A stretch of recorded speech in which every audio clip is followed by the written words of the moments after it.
మోహన్ నాయక్ అన్నకు మాట ఇస్తా ఉన్నా.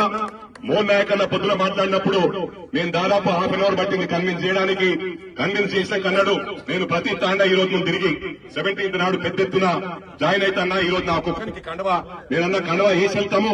వేసి వెళ్ళాక కాంగ్రెస్ తరఫున పోయి అందరు రిక్వెస్ట్ చేయండి, అన్ని తాండాలు ఏకం కావాలి. మొత్తం తప్పకుండా నేను అందరినీ కూడా విజ్ఞప్తి చేస్తాను. ఎప్పటి నుంచో ఎన్నికలకు మునుపు ఎంపీ ఎలక్షన్స్ లో కూడా చాలా మంది సర్పంచులు, ఎంపీడీసీలు, జెడ్పీటీసీలు జాయిన్ అవుతా అంటే కొంతమంది ఆ విలేజ్లలో మేమన్నా ఎన్నికల్లో కష్టపడ్డాం, అందుకు వాళ్ళు వస్తే మాకు ఇబ్బంది అవుతుందంటే నేను ఆపిన.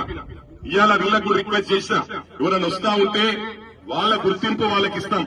మీ గుర్తింపు మీకుంటది.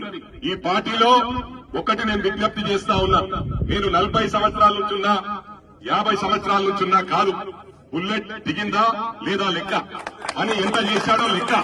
ఇవాళ ఉదాహరణకు నేనే కొత్తగా వచ్చినప్పుడు నా వర్క్ చూసి నాకు గుర్తింపు వచ్చింది. అదే విధంగా మీరు వర్క్ చేయండి.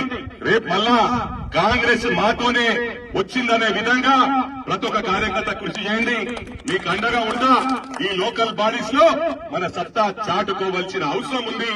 17వ తారీఖున పెద్ద ఎత్తున ఓ 2000 మందితో మన డాక్టర్ మోహన్ నాయక్ గారు జాయిన్ అవుతా ఉన్నారు.